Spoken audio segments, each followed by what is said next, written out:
Okay, are we live now? Okay, it looks like we are. Okay. Yeah, sorry about that. Yeah, sorry about that. Turns out that a bit late getting into the stream, setting it up, but yeah, it looks like we're live. Let's see who else is up here. I know if some people are gonna see me, they're gonna watch me from the West Coast because over there is like um over there should be like 9 p.m. over there. Over here it should be like 1 a.m. Yeah, that's just how it is. Let's see. Okay, notifications here. Let's check.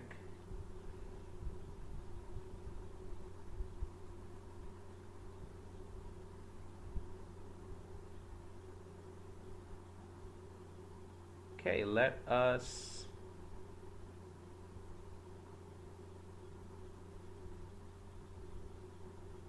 let's get some people in here. Let's see if there's some people up here. Let's spread the word that we up here.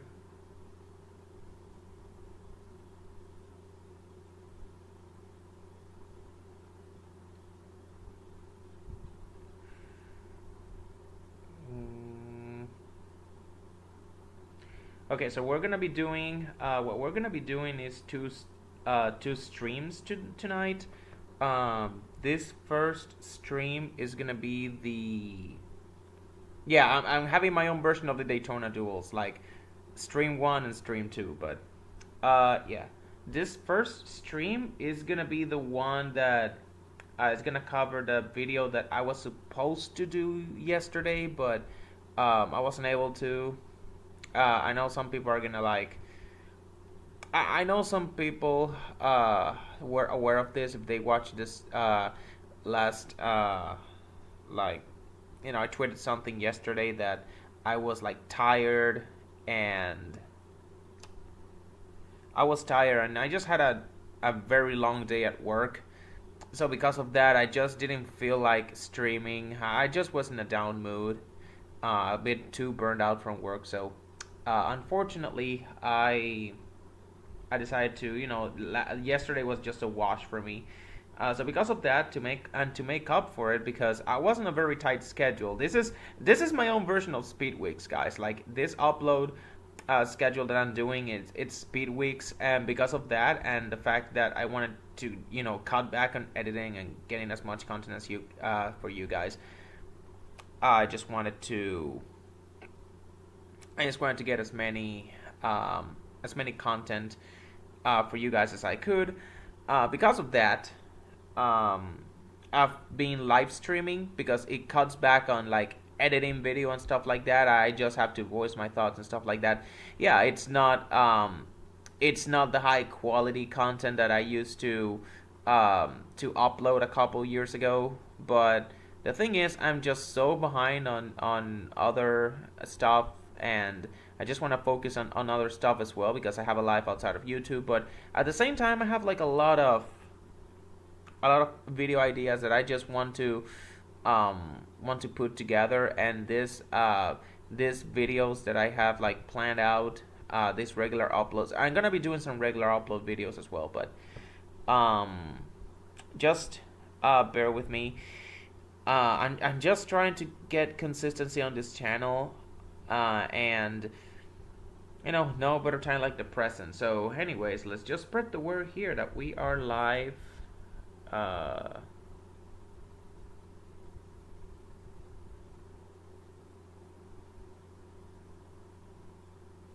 okay, so it's already sent. Okay, so today's topic is gonna be the some five drivers and teams to watch for in 2024. Let's see if the OBS freaking cooperates here for me. See if it does here.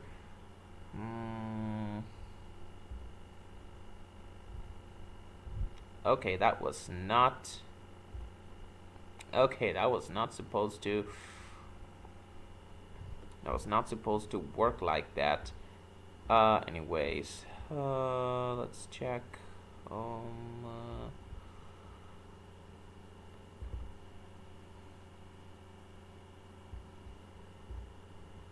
it's not supposed to work like this. This is live, by the way. I just, ah.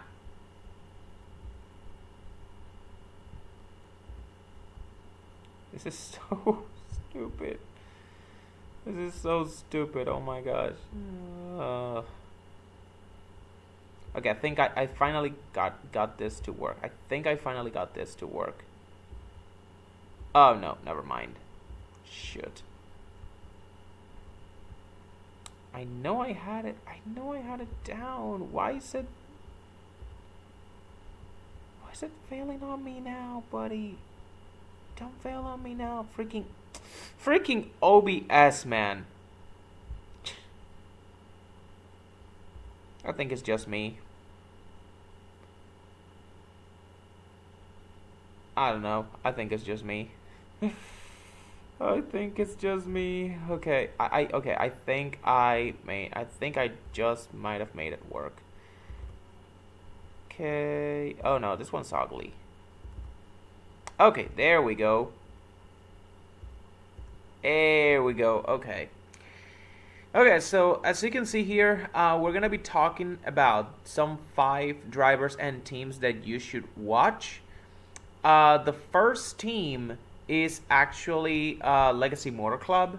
I'm putting a picture of the 42 because I tried to find a good picture of the 43, but it was just like the one I found was just like very low quality. So that 42 is gonna have to do. Anyways, Legacy Motor Club, as you all guys know, they just made the switch from Chevrolet to Toyota, and with Jimmie Johnson being a part owner of the team, this also means that he is going to be a Toyota driver. He is part of the Toyota camp officially. Jimmie Johnson has joined the dark side, Hall of Fame Chevy driver who made his career racing the 48 for Hendrick. He is now driving a Toyota. And, you know, I am actually live streaming this, you know, after the duels ended. It didn't just strike me right now, up until now, that watching Jimmy in a Toyota is just so freaking weird. I didn't even realize he was in a Toyota until like halfway through the race, when I realized, oh, that's right, Legacy Motor Club switched to Toyota. And it's just, I'm not gonna lie, it's just been so weird when I realized. But anyways, the main reason why Legacy Motor Club they made the switch, it's because they were a bottom tier Chevrolet team. As you guys know, Chevrolet, their 3 main teams are Hendrick, RCR, and Trackhouse. And then they also got other teams like Spire Motorsports is getting up there. They also got JTG with this guy Stenhouse. Who else they have? They have Colleague Racing there as well. Because of that, Legacy Motor Club, they were falling down to the wayside. They were falling down the food chain when it comes to Chevrolet. So when Toyota approached them with the offer to, you know, switch over, the fact that Toyota was only like JGR and then 2311, who is basically like a satellite JGR team. Of course, Legacy Motor Club, they were going to be a satellite JGR team. That was the cost of, you know, the price they had to pay for making the manufacturer switch. Because the thing with Toyota is, if you are not allied with JGR nowadays, if you're racing Toyotas and you're not allied with JGR, you're probably not going to be very competitive. Like, the only chance you have at relevancy driving Toyota is like JGR, and this is why people don't like Joe Gibbs Racing, is because of the monopoly that they've that they've placed upon the Toyota, like the Toyota market. Like, it basically, in order to be successful, you had to basically be allied with Joe Gibbs Racing. And the being in an alliance with them is very similar to a death sentence when you consider that, Furniture Row Racing, Levine Family Racing, uh, they have a track record of being very harsh on their alliance members, especially those that tend to overperform, and they tend to run their resources dry to the point that they eventually have no choice but to shut down. Now, I don't think that's gonna happen to Legacy Motor Club.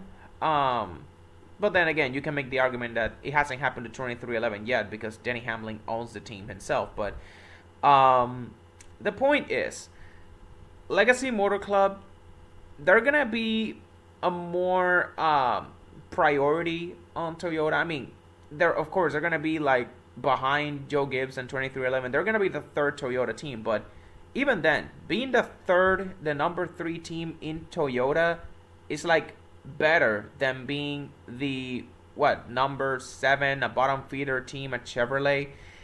Like, they're still bottom feeders in Toyota, but the fact that Toyota has less teams, it means that they have more resources to go around. So being the bottom feeder at Chevrolet and being a bottom feeder in Toyota is not the same thing. Like, bottom feeder in Toyota is number 3 team? That's still pretty good. Also, the fact that Toyota was lacking in numbers, there were only like 6 charter team Toyotas in the field. This ups their numbers quite a bit, so especially on the super speedway tracks, the Daytona, Talladega, and Atlanta, those that's gonna come pretty handy when you got a few more like manufacturer teammates and alliances to go around. Having 2 extra Toyotas on the field, it's definitely gonna work wonders. Not only for Legacy Motor Club, they're gonna benefit from that, but more like for Toyota as a whole. It also helps when it comes to take some drivers and put them in a pipeline, their Toyota pipeline. Now they have like another team. They can go like full time in JGR, get a cup riding 2311 or Legacy Motor Club. It just works well because that's another problem that Toyota had for several years. It was they had too many drivers, but they had too little seats, especially at the cup level. And because of that, they had to let go of a lot of their drivers, like Noah Gragson. They also let go of Bubba Wallace. They let Bubba Wallace go for Roush for a couple of years, and then he bounced around from team to team until he eventually ended back in the Toyota camp with 2311. They also let go of Noah Gragson. They let him go to JR Motorsports. And then another driver that they also had was Harrison Burton. They let him go to the Wood Brothers because they couldn't find a full-time cup ride for him in the Toyota camp. So yeah, overall, this is just I feel like this is a win move for both sides. It remains to be seen how this will affect Legacy Motor Club in the long term, given the precedent that JGR has with alliance teams. But I would like to think they have learned from their mistakes. But then again, it's Joe Gibbs Racing, the same team that just after Oracle backed out of a deal to sponsor Kyle Busch, they just stopped trying and then just threw him under the bus. But then again, let's just move on to the next team, because I'm just rambling at this point. The next team I want to talk about, if I can get a good picture of them. If I can get a good picture of them right here. Yep. I guess this one would do. I guess this one will do. Yep, there we go. The next thing we're going to be talking about is the Stewart-Haas Racing. Man, the fall off of this team needs to be studied, because it wasn't even 6 years ago that this team was like at the peak of their power. Kevin Harvick They had Clint Bowyer, Kurt Busch, and Aric Almirola. Now, all four of these drivers, just 6 years later, all four of these drivers are either retired or, in the case of Almirola, semi-retired. Like, they're not racing the Cup Series, not racing in the Cup Series full time anymore. Um, but yeah, the follow-up of this team needs to be studied because back in 2018, that team was a powerhouse. Um, of course, even after 2018, in the following years, they were still pretty solid, but they were mostly like carried by Kevin Harvick. Um, and as the team just kept, falling down the ranks, the only thing that kept them afloat was Kevin Harvick, that four car. And now that Harvick is retired, they are replacing him with Josh Berry. Like I said, this is year one of the rebuild. I know a lot of people are not gonna keep an eye out for them. They're just gonna, you know, just look at them as a rebuilding project. But that's exactly the thing why. That's exactly why they are a team to watch for in my book. Year one of the rebuild, it's gonna give us a good idea of what we can expect out of them in the long term. Um, this four car lineup is really this year. I feel like it's gonna determine the direction of this team moving forward, because again and again, I am streaming this after the Daytona duels have ended, which means that we now know of the whole tweet that Bud Pockrass tweeted out this afternoon, that Front Row Motorsports and Team Penske, they had entered an alliance with them. So if you're counting at home, you have Penske and Front Row Motorsports in an alliance, and the Wood brothers are also there. They're like the fourth Penske car. Then you have Rick Ware Racing and RFK in an alliance of their own. Where does this leave Stewart-Haas Racing?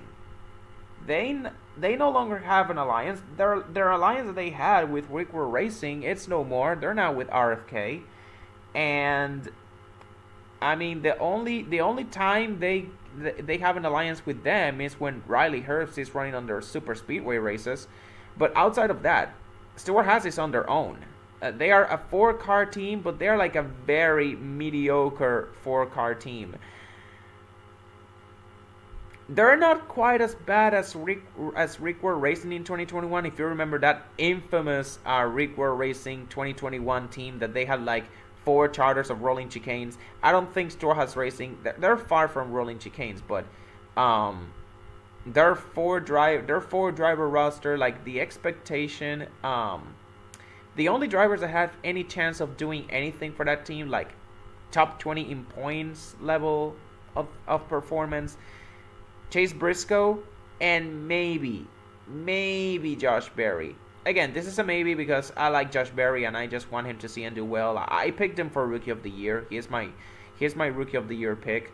But yeah. Yeah, again, a lot of people are going to write them off, but the fact that Stewart-Haas Racing is a rebuilding project is really is what really, catches my eye, because year one of the rebuild, it's really gonna give us like a clearer picture of what their team of what we could expect from them moving forward in the long term, especially due to the fact that they are a 4-car team. If they continue to run mediocre, do they consider downsizing? I know some teams they have struggled in the past, but they have managed to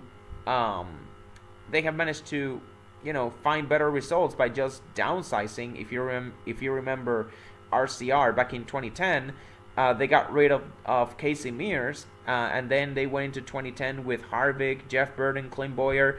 All 3 of their cars made the chase, and a huge contrast to 2009 that they didn't. None of their 4 cars made it. So this could be we could see like an addition by subtraction case in the case of SHR, and if that's the case, who would the odd man out be? I'm pretty sure Barry's the new guy, and Kevin Harvick, he has a lot of They have put a lot of stock on him. Chase Briscoe is expected to be the number one guy regardless. Who will be the odd man out if that were to happen? Would it be Noah Gragson or Ryan Preece? You got to remember that 41 car. Tony Stewart owns 3 of those cars. That is the 4, the 10, and the 14. But Gene Haas owns the 41. So, the team is called Stewart Haas Racing, not Tony Stewart Racing or whatever. So I feel like if Gene Haas, he has the say.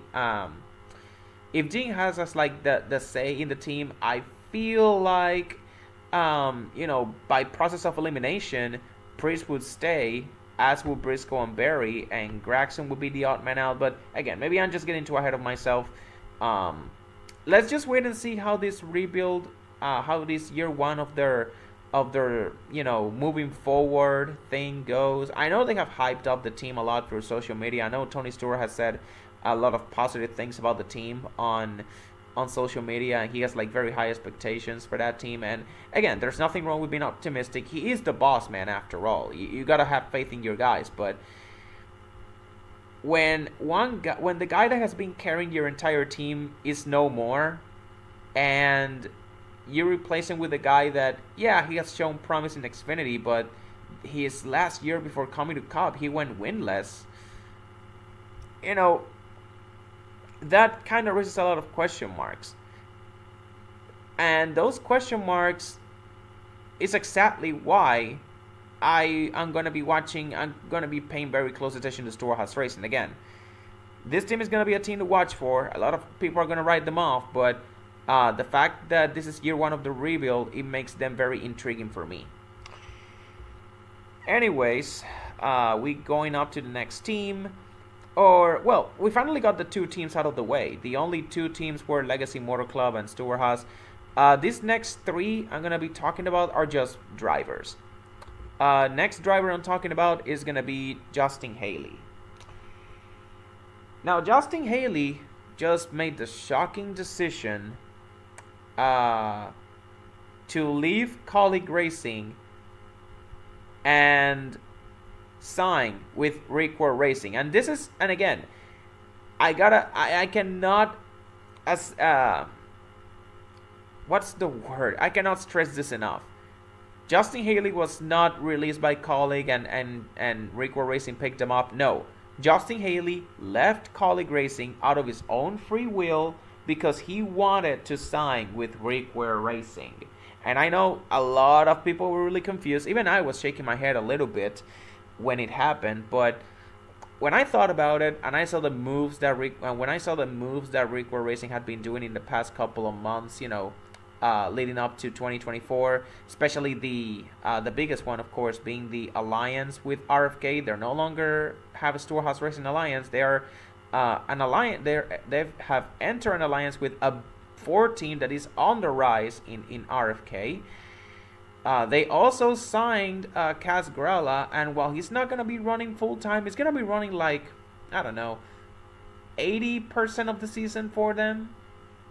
Well, I mean, more like 75% of the season, but he's also going to be doing some time on a third front row motorsports car. Again, more on that later when we talk about the Daytona duels. But yeah,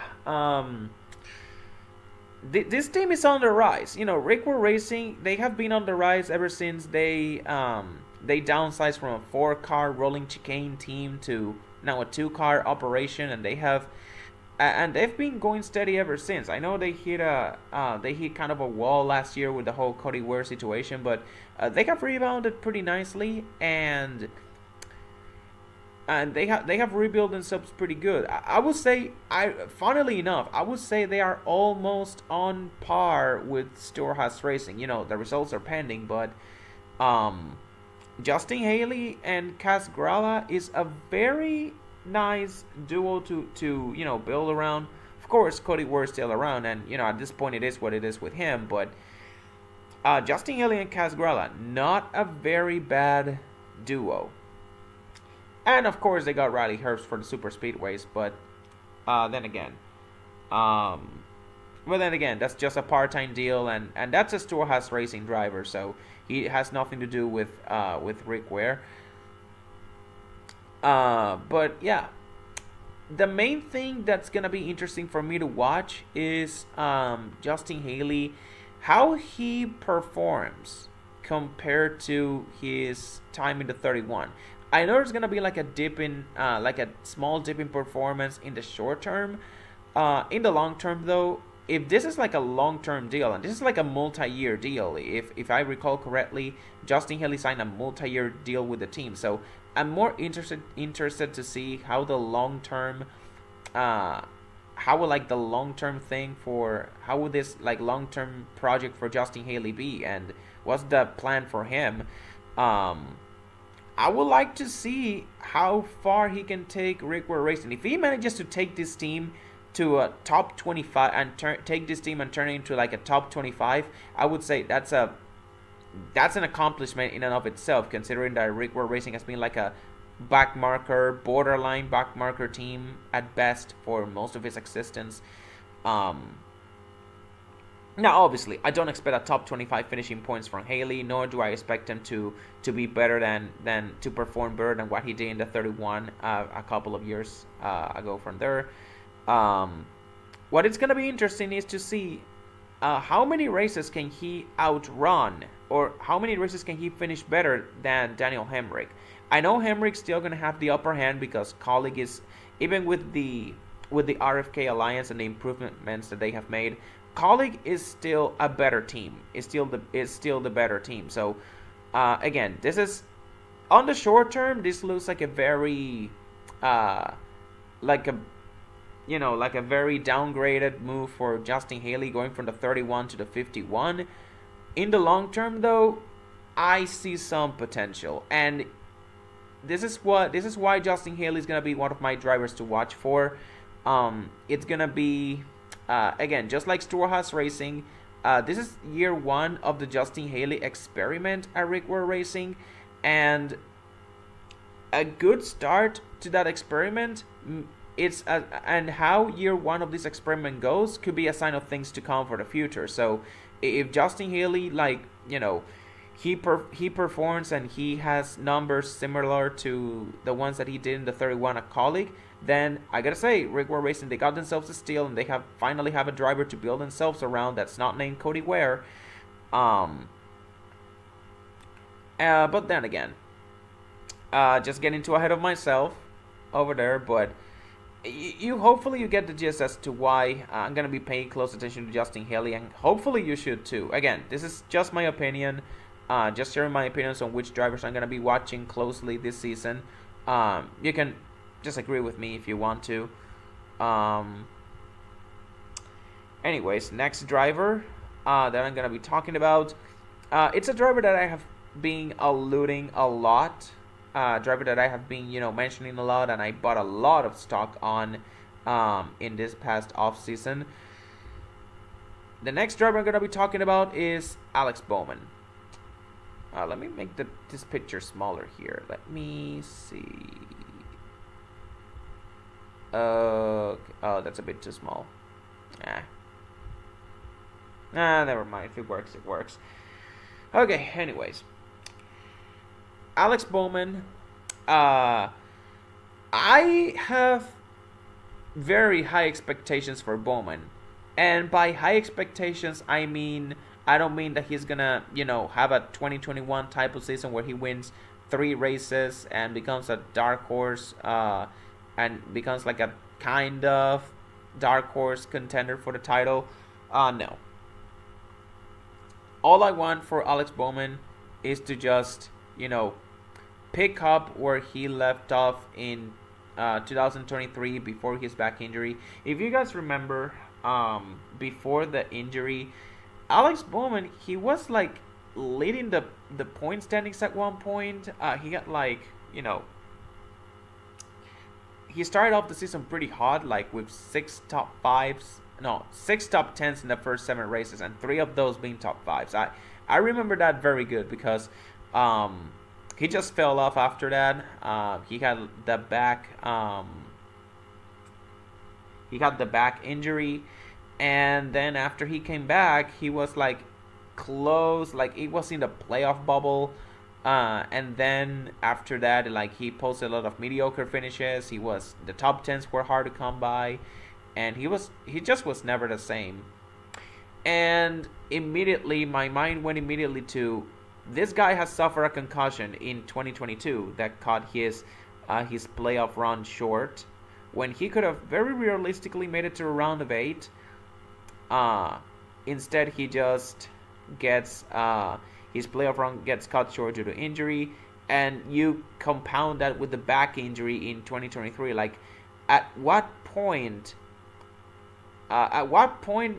At what point does the body of Alex Bowman just quits on him and just starts taking a toll on him? I think we should be, and I think this season is gonna provide us with some answers as to how Bowman, is good physically. Like, is Bowman ever going to get back to being 100% healthy, or is this just gonna be a version of 85% Alex Bowman now that he has suffered a concussion and a back injury the past couple of seasons?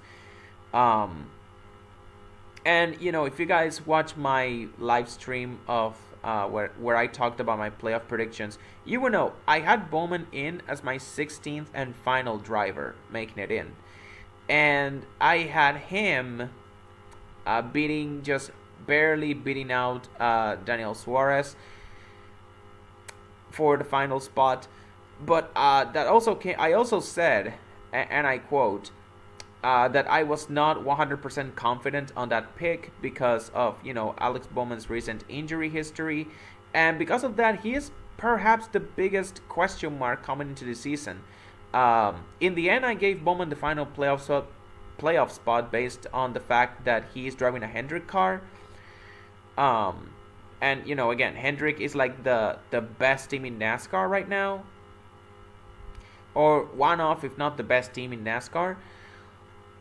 So that alone should mean that Bowman is at the very least a playoff caliber driver, even if it's like a playoff bubble caliber driver. But he should be able to make it in anyway. So because of that, I'm pretty interested. How far can the car carry Alex Bowman if Bowman is not 100%? Like, can he still make the playoffs or make an impact, or at the very least be a respectable bubble driver if that's not the case?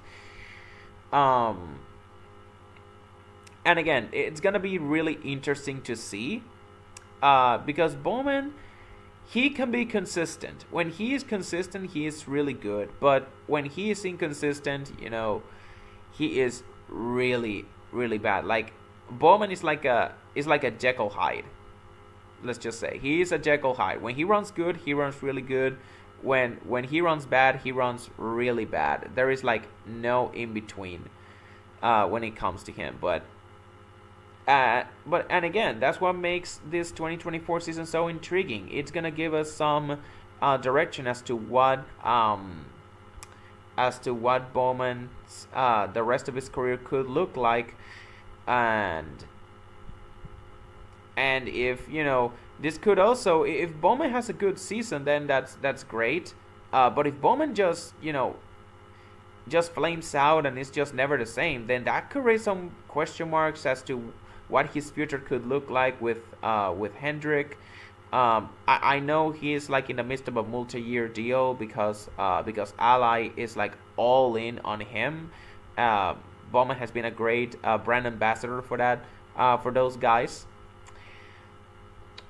And Ally has been one of the best NASCAR sponsors in the sport too. So, and a huge part of that is because of of Alex Bowman, of who Alex Bowman is, who Alex Bowman has been for them. So again, it's gonna be pretty interesting to see all of this.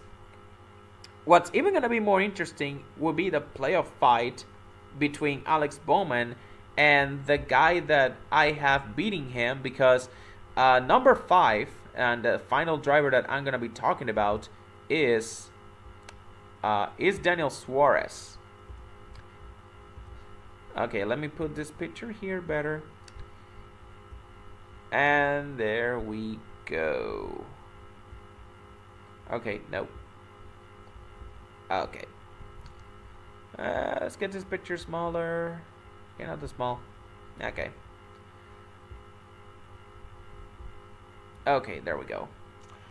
Alright, so anyways, yeah, we go from Alex Bowman to Daniel Suarez. Again, if you go rewatch my playoff predictions video live stream, um, if you want to get the whole the whole story, but to make things short, long story short, I have Alex Bowman and Daniel Suarez fighting for the last playoff spot, and I have Alex Bowman barely beating out Suarez simply because, again, I believe in that Bowman will bounce back, and also the Hendrick car is a better car. Hendrick Motorsports is a better team than Trackhouse overall. Because of that, and the 48 just having more, being a better car than the 99, I feel like that's gonna carry Bowman better. Like, the ceiling is the car, and the floor is the driver. So if you are going by that, Daniel Suarez has a higher floor than Alex Bowman simply because Bowman, is a bit of a wild card, his injury history and stuff like that. Suarez has a bigger floor than Bowman. But Bowman, due to the fact that he's driving the 48, he has a higher ceiling than Suarez. Like, I can see Alex Bowman. To me, Alex Bowman is more likely to win a race this season than Suarez. And again, that's just another reason as to why I have Bowman making the playoffs over Suarez. He could just lock himself into the playoffs with a win at some random track, like I don't know, Atlanta. I mean, Atlanta's next week, so it could very well happen. But anyways, Suarez is gonna be a driver to watch for me, regardless of where I have him in my playoff predictions. But I'm gonna say this: if Alex Bowman doesn't go, if Alex Bowman isn't like 100% himself, then yeah, I'm gonna take him off my playoff prediction and replace him with Suarez again. Go rewatch my live stream video if you want to know, if you want to get the full picture of the whole like Bowman Suarez debacle I have. But anyways, Suarez is maybe perhaps a driver that he's kind of but not really on the hot seat. I mean, right now he's not, because he signed a multi-year. He's on like the first year of the multi-year extension that he signed with Trackhouse last year. I assume by multi-year that extension runs until 2025, though, considering all of the moves that Trackhouse made in the offseason. With Saint Smith signing Shane Van Gisbergen to an Xfinity deal with Colleague Racing. Also, Connor Silich, signing him as a development driver. Then Saint Smith with the whole Spire Motorsports deal, but he's a Trackhouse driver as well. Trackhouse had a very active offseason. And with Ross Chastain being their clear number one guy, Suarez is kind of starting to, Suarez's position is starting to come into question now. Especially since he had a down year last year compared to 2022. He missed the playoffs, didn't win a race. Trackhouse looked off, but towards the end of the season, Chastain managed to find some results and even win the season finale at Phoenix. Suarez, meanwhile, he just struggled and didn't do much of anything. His season was very comparable to the 2019 that he had at Stewart-Haas Racing. And again, similar to that 2019 season, Suarez is starting to feel some pressure that he hasn't felt in quite a while, in like 5 years. Because ever since he was booted from Stewart-Haas Racing, he went to Gunn Brothers Racing, and then he went to Trackhouse when they were still like a single car operation. They started out as a one car team. Then they added Ross Chastain. This was like the first year of the Gen 7 car. Suarez won a race, finished 10th in points. So this past couple of years, it has all been about Suarez, just rebuilding his career and just building his stock up, while he has been building a startup team. But now Trackhouse, they have gone from in just in just 4 seasons, because this is like their 4th season in team history, they have gone from a startup team to now actual um, an actual team that can compete for wins. And maybe if as Ross Chastain proved in 2022, can even occasionally compete for a championship, can find themselves competing for a championship, especially in this like elimination style playoff era where anything can happen. And winning a race winning a race carries a ton of weight into your season, especially in the later stages of the season. Trackhouse is no longer a team that startup team. They are a team that is like ready to compete for wins, and because of that, Suarez is starting to feel some pressure when you don't win with a team like that. You're bound to get some criticism, and you're bound to get some people are gonna call into question, why are you still in that ride? And unfortunately for Suarez, he's starting to feel that pressure now. And even if I said again in my playoff video, could just go rewatch it. And even if I said that I got Suarez like barely missing out the playoffs, I still think that it's gonna be pretty close. He's gonna have a season very similar to the one that he had last year. A bit more consistency on his end. But again, the main reason why I don't have him in the playoffs is simply because it's very hard to justify him putting him over all of the other drivers like Ty Gibbs, Bubba Wallace, Alex Bowman. They are some drivers that I expect them to have better seasons than Suarez. And then after that, all of the guys that made the playoffs last year, with the exception of Chase Elliott, but also Chase Elliott is returning as well, so you can add him to that list too. That makes 16 drivers. And that doesn't even count this a scenario that could happen if like a Michael McDowell wins, or a Chase Briscoe wins, or Austin Cindric wins. Then that just complicates things even more for Suarez, and he might force him to win more, so to win a race. And again, like I said when comparing him to Alex Bowman, that the 99 car is just, when we are comparing like the 99 cars, we are comparing cars, let's not compare drivers, let's compare cars. The 99 car is not as good. The Trackhouse 99 is not as good as the Hendrick 48. It's just not as good. A Hendrick car will always be better than a Trackhouse car. That is just facts right now. And even if Alex Bowman is not like a fully healthy, if it's just like 80 to 85% of what he was, I still feel that he can barely beat Daniel Suarez, and I feel like he can even have a better chance at competing for a win or winning a race outright than Suarez is. And again, that's no shade on Suarez. That's just the state of how NASCAR is right now. It's just a very competitive sport, and I am a huge Daniel, and I'm saying this as a huge Daniel Suarez fan. I want the guy to do well. I want the guy to do well, but again, I feel like the Suarez's best moments were when he was an underdog, and now that he's no longer an underdog, and the pressure is on him, how will he respond to that pressure? I'm really interested to see how he will. I always pay attention to Suarez because he is my favorite driver, but this season I'm gonna be paying extra attention to him because,